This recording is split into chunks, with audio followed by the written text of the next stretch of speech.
오늘 우리에게 주신 하나님 말씀은 창세기 말씀입니다. 창세기 23장 1절에서 9절까지 말씀입니다. 구약 성경 29면에 있습니다. 우리 다 같이 창세기 23장 1절에서 9절까지 말씀을 스크린을 보시면서 합독하시겠습니다. 사라가 127세를 살았으니 이것이 곧 사라가 누린 햇수라.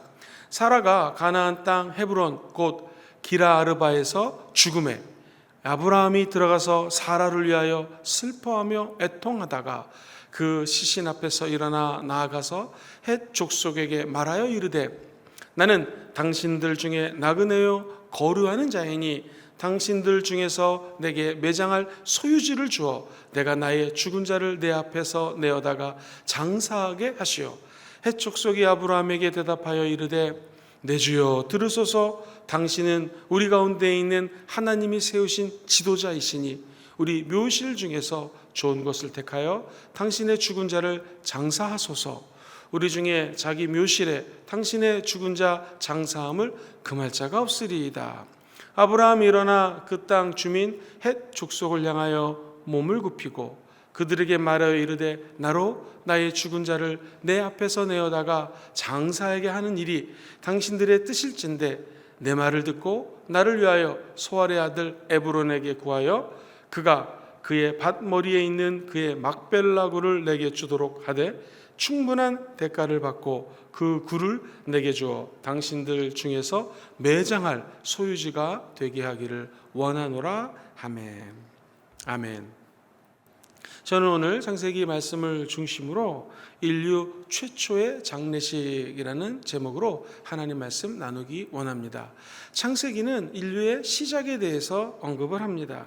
모든 것을 시작하는 책이 바로 창세기입니다.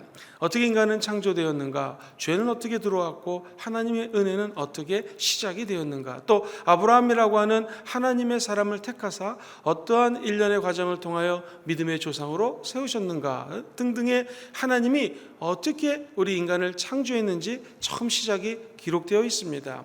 물론 이 사라의 죽음 전에도 예를 들면 우리가 잘 아는 가인과 아벨 사건처럼 죽음에 대해서도 기록이 되어 있어요. 그러나 장례식에 대해서 기록한 것은 이것이 처음입니다.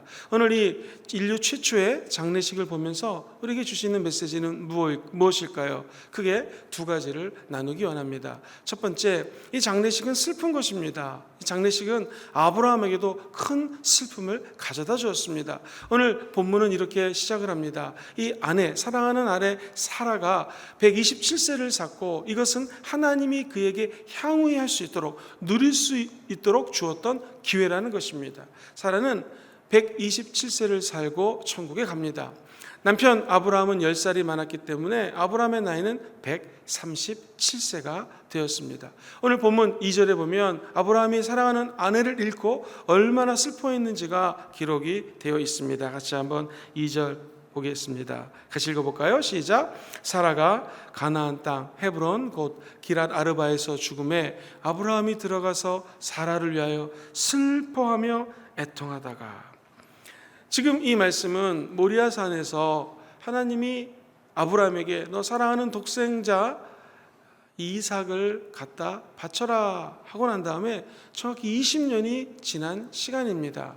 하나님은 그 어려운 시험을 통과한 아브라함과 사라에게 치유할 수 있는 시간을 20여 년 줍니다. 그리고 이 사라는 충분히 치유가 된 다음에 20년 뒤 천국에 가게 됩니다. 아브라함이 사라의 죽음 앞에서 슬퍼하며 애통하면서 엉엉 울었다라는 것입니다. 아브라함은 이 죽음을 처음 체험했을까요? 그렇지 않습니다. 갈대아 우르 지방에서 자기의 형, 우리가 잘 아는 조카 롯의 아버지였던 하란이 죽습니다. 이것을 체험합니다. 그리고 자기의 친아버지 데라가 바단 아람이란 지역에서 죽습니다. 아버지의 죽음도 체험했습니다. 사랑하는 형, 사랑하는 아버지의 죽음 앞에서도 슬펐지만 오늘 특별히 이 사라의 죽음 앞에 목을 놓아 우는 아브라함의 모습을 볼 수가 있습니다. 왜 그랬을까요? 한번 이것은 그 만남을 한번 쫓아가면 이해할 수 있을 것 같습니다. 아브라함과 사라는 어머니는 달랐지만 아버지는 똑같았습니다. 이복 여동생이었습니다. 그렇기 때문에 사라의 아버지도 데라인데 데라가 사라를 낳고 난 다음에 너가 이 임금의 딸같이 살아라, 왕의 딸같이 살아라 해서 이름을 사레라고 지어줬어요. 그런데 하나님이 나타나셔서 90살에 너 아기를 낳을 것이다 라는 비전을 줬고 충실하게 그 비전을 따라 하나님의 이름을 열국의 어미라는 이름으로 바꿔줍니다. 사레가 사라라는 열국의 어머니라는 이름으로 바꾸게 되죠. 사라의 모습을 베드로전서 3장 6절에는 이렇게 묘사를 합니다. 얼마나 좋은 아내였을까. 사라가 아브라함을 주라 칭하여 순종한 것처럼 너희는 선을 행하고 아무것도 두려운 일에 놀라지 아니하면 그의 딸이 된 것이다. 사라가 아브라함을 주라고 얘기하면서 순종했습니다. 선행을 했던 여인이라고 적혀져 있습니다. 얼마나 행복했을까요? 이 정확하게 언급할 수는 없지만 성경을 따져보면 아브라함과 사라는 약 70년에서 80년 동안 같이 결혼 생활을 했고 부부로 지냈습니다. 7, 80년간을 함께 살았던 아브라함과 사라, 늘 순종하고 말없이 침묵하고 어떠한 거짓과 속임수 앞에서도 입을 닫고 하나님을 바라봤던 아내, 이 아내를 잃었기 때문에 아브라함에게서는 큰 상실감이 있었을 것입니다. 그래서 서양에서는 이 장례식이 생기면 그 죽음에 대해서 이렇게 표현합니다. 당신이 잃어버린 것, 로스트에 대해서 정말로 슬프게 생각합니다. 잃어버린 것은 슬픈 것입니다. 특별히 7, 80년간을 함께 살았던 아내, 늘 남편의 말에 순종했던 아내를 잃은 이 남편 아브라함은 극도로 슬펐다라는 것입니다. 특별히 그 모리아산에 아들을 바치라는 시험, 20년 전의 사건 이후에 자녀가 성장하는 걸 보면서 아브라함과 사라는 아들 이삭을 눈에 넣어도 아프지 않을 그런 아들로 성장하는 것을 지켜봤을 것입니다. 그러나 사랑하는 성도님들 생각해 보십시오. 그 사랑하는 아들이 자라나고 기뻐하고 행복한 순간이 영원토록 지속될까요? 그렇지 않습니다. 끝이 있다라는 것이죠. 역사가 창세기, 시작이 있으면 종말이 있듯이 개인의 인생도 태어남, birth가 있으면 death, 죽음을 향하여 달려나가게 된다는 것입니다. 그래서 인생은 B로 시작해서, birth로 시작해서 death, D로 끝나게 되는데 중간에 C가 있다는 것입니다. C는 무엇이냐면 바로 choice입니다. 선택이라는 것이죠. 우리는 학교를 선택해야 되고 아내를 선택해야 되고 남편을 선택해야 됩니다. 그러나 이 선택 중에서 가장 중요한 선택은 무엇일까요? 우리 인간은 영원하지 못하다라는 사실 앞에 하나님을 선택하는 것이 가장 지혜로운 선택이라는 것이죠.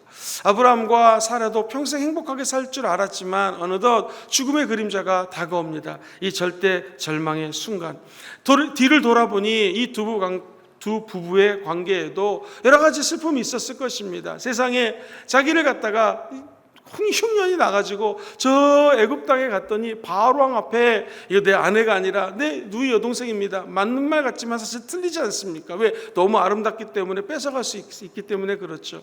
그랄 지역에 갔더니 그랄 왕 아비멜렉에게도 똑같은 거짓말을 합니다. 이런 시험도 있었고 어려움도 있었지만 두 부부는 행복하게 살았습니다. 자, 그렇다면 오늘 본문에 나오는 무덤은 뭘 상징할까요? 이 무덤은 단절을 의미합니다. 이제 아내가 무덤 안에 들어간다는 것은 모든 것이 끝났다라는 것이죠. 자, 이 아브라함은 젖과 꿀이는 가나안 땅에 들어가야 됩니다. 그러나 유목민이었기 때문에 자기 땅이 없네요. 그래서 오늘 본문에 나오는 3절과 4절에 이렇게 말합니다. 그 시체 앞에서 일어났습니다. 죽음만 바라보지 않고 일어나서 해적 속에 가서 이렇게 말합니다. 4절 말씀을 보시죠.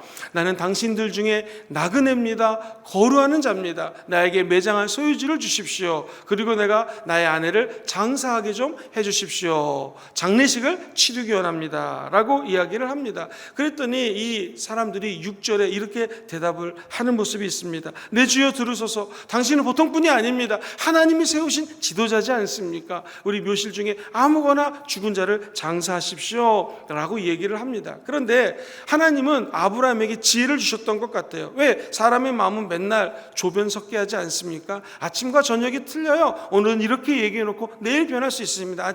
아니, 아침엔 이렇게 얘기하고 밤에는 틀려질 수 있는 게 우리 인간이라는 것이죠. 만약 땅을 그냥 줄 테니까 하나님의 지도자 아닙니까? 가지십시오 했다가는 나중에 그것이 내 소유가 될 수 없을 수도 있습니다. 아브라함은 그것을 알았는지 은 400세겔을 주고 그 땅을 가집니다.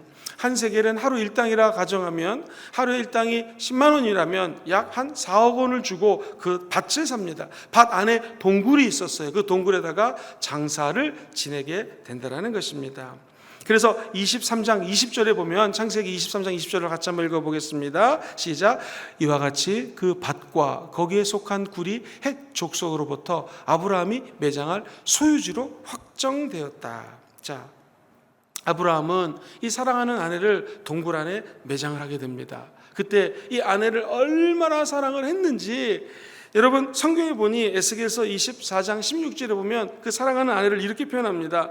너의 눈에 기뻐하는 것. 야, 얼마나 아내를 사랑하면 에스겔 선지자는 네 눈에 기뻐하는 것. 그렇습니다. 아내를 바라보면 그 눈이 기쁘다라는 것이죠. 행복하다는 것입니다. 그러나 아내가 무덤에 들어가는 순간 아내와의 모든 관계가 단절이 됩니다. 이제 더 이상 하나님과 안에서 교제할 수가 없어요. 슬퍼하거나 눈물을 흘릴 수밖에 없는 것이 인생이라는 것이죠.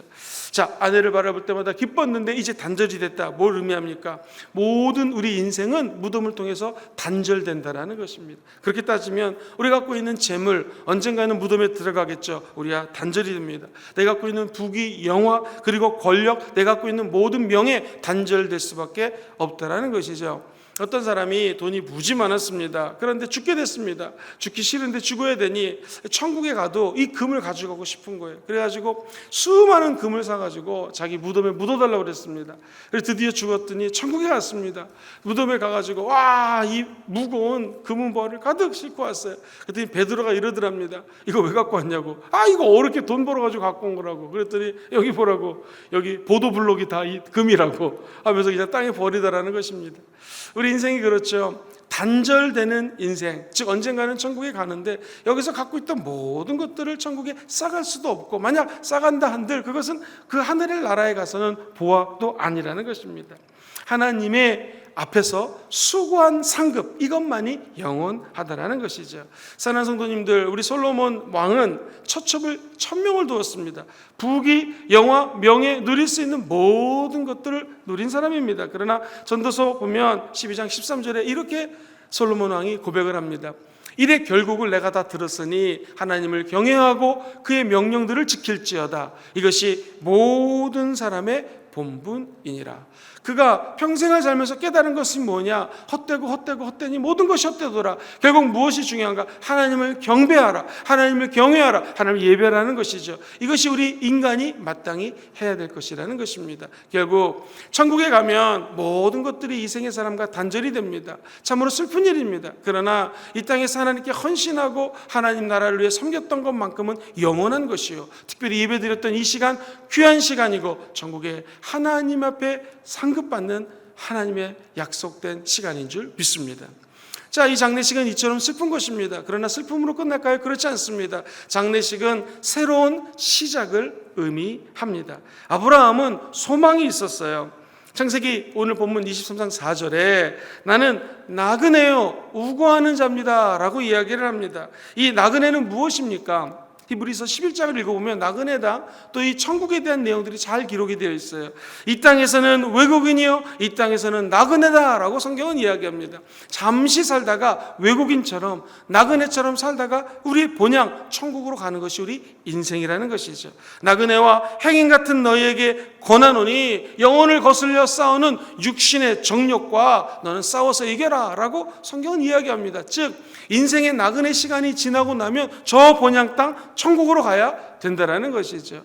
예전에 가요 가사 중에서 이런 노래가 있었습니다. 인생은 나그네 길, 어디로 왔다가 어디로 가는가. 최희준님이 불렀던 가요로 기억합니다.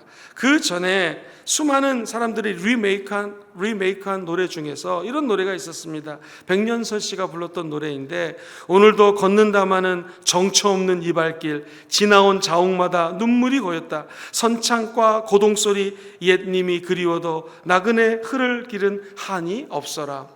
정말 이 맞는 가사 같습니다. 우리 인생이 나그네 길이라는 것이죠. 이 나그네 길을 살다가 언젠가는 천국으로 가는 것.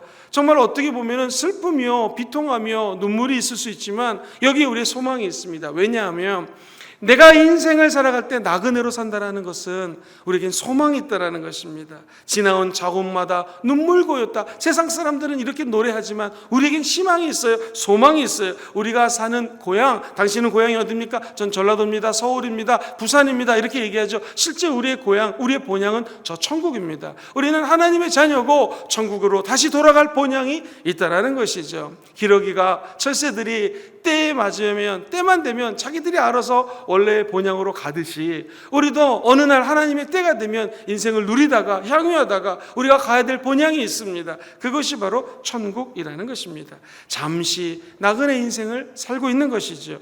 히브리서 기자는 11장 14절에 이렇게 이야기를 합니다. 본향 찾는 것을 나타냅니다. 그리고 16절에는 이제 너희가 더 나은 본향을 사모하노니 그 본향은 뭐예요? 하늘에 있는 것이라. 그러므로 하나님이 그들의 하나님이라 일컬음을 받으심을 부끄러워하지 아니하고 그를 위하여 뭐를 예비하셨어요? 한 성을 예비하셨다. 저 한 성이 바로 천국이라는 것입니다.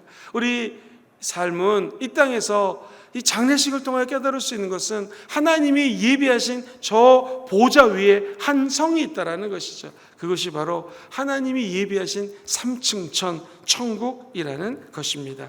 천국에서는 우리 모든 인생이 천사와 같이 된다고 합니다. 천사의 특징, 천사는 남자 천사, 여자 천사가 없습니다. 남편과 아내가 부부로서 잠깐 이 땅에 나그네로 살다가 진짜의 본향 천국에 가면 남자 없어요, 여자 없어요. 천사처럼 그런 성의 비율이 없이 하나님을 경배하고 하나님을 예배하며 함께 살아간다는 것입니다. 그럼 우리는 왜 이 땅에서 남편과 아내로 만났을까요? 성경 말씀 그대로 남편은 신랑 예수님을 상징하고 아내는 신부 그리스도인을 상징합니다. 잠시 이 땅에서 프랙티스, 연습하기 위해서 하나님이 나그네 인생을 보내주셨다는 것이죠. 우리 크리스찬들은 저 천국을 바라보면서 가져야 할 태도는 무엇입니까? 5처녀는 기름을 준비했고 5처녀는 기름을 준비하지 못했습니다. 저 여러분들은 성령의 기름을 준비한 5처녀가 되어서 언제 어느 때 진짜 신랑 대신 예수님이 오실 때에 그 성령의 기름 부으심으로 신랑 예수를 맞이하는 그런 감격의 신부들 되시기를 주의 이름으로 축원드립니다. 그러므로 사랑하는 남편이 죽었다, 아내가 죽었다, 천국 갔다 했을 때 우리는 굿바이 이렇게 이야기하면 안 됩니다. 오히려 굿나잇 이렇게 인사를 해야 됩니다. 굿바이 영원한 이별이 아닙니다. 우리에겐 소망이 있어요. 굿나잇입니다. 잠시 잤다가 어느 날 우리 주님 오실 때에 모든 자던 자들이 깨어나게 될 것입니다. 아니 예수님이 내 죽을 때까지 오지 않으신다면 우리도 언젠가 천국 가겠죠. 그때 굿나잇 했던 사랑하는 아내, 사랑하는 남편, 사랑하는 어머니, 사랑하는 아버지, 사랑하는 우리 자녀들을 다시 만나는 날이 오게 된다는 것입니다. 그러므로 우리 크리스찬들에게 있어서 장례식은 슬픔과 눈물과 한스러운 장례식이 아닙니다. 우리에게는 소망의 시간이 된다는 것입니다. 고린도후서 5장 1절에는 이렇게 말씀을 합니다. 우리 같이 한번 이 말씀 읽어볼까요? 시작. 만일 땅에 있는 우리의 장막집이 무너지면 하나님께서 지으신 집 곧 손으로 지은 것이 아니요 하늘에 있는 영원한 집이 우리에게 있는 줄을 아나니. 할렐루야. 지금 우리의 몸은 장막집입니다. 인생의 나그네 땅, 아브라함처럼 잠시 거하는 장막집입니다. 나그네 인생길이 끝나면 오늘 이 말씀처럼 영원한 진짜 집이 기다리고 있습니다. 그 하나님의 약속된 집 안에 들어갈 때에 이 장례식의 의미처럼 잠시 슬펐던 장례식이 변하여 우리 인류의 소망으로 다가오신 예수 그리스도의 영광이 임하게 될 것입니다. 이것은 조금 더 깊이 들어가면 예수님이 이 땅에 오셨다, 우리 신랑 대신 예수님이 오셨다는 것은 무엇입니까? 내 안에 성령님이 성전 삼아 장막 삼아 거하신다는 것입니다. 그러므로 우리는 아까 드렸던 찬양처럼 한 걸음 한 걸음 주 예수와 함께 우리 에녹 선지자가 천국을 성령과 동행했을 때 올라간 것처럼 한 걸음 한 걸음 예수님과 동행하게 되면 어느 날 육신의 몸을 벗어버리고 육신의 장막을 벗어버리고 우리는 저 고대하는 우리 신랑 대신 예수님과 연합이 되어서 천국에 들어가는 축복이 있게 될 것입니다. 말씀을 정리합니다. 인류 최초의 장례식을 통하여 우리 하나님 주시는 메시지는 무엇입니까? 어찌됐든 장례식은 슬픈 것입니다. 아브라함도 슬퍼했습니다. 비통해하고 애통해했습니다. 사라를 슬퍼하며 애통했던 아브라함. 그러나 사라의 무덤 앞에 단절이라는 의미죠. 이 앞에 몸을 떨었던 아브라함은 곧 소망을 갖게 됩니다. 장례식은 크리스찬들에게 있어서는 새로운 시작이라는 것입니다. 어떻게 시작할 수 있을까요? 아브라함은 천국에 대한 소망을 가졌습니다. 그리고 남은 여생을 소망 가운데 살 수 있었던 것이죠. 그렇다면 우리는 어떻게 적용할 수 있겠습니까? 우리의 원래 본향, 우리의 원래 집은 무엇입니까? 천국이라는 것입니다. 오늘 한날을 살아가실 때 우리 눈에는 보이지 않지만 저 영원한 장막집 천국을 사모하시면서 오늘 하루도 승리하는 저와 여러분 되시기를 주의 이름으로 축원드립니다.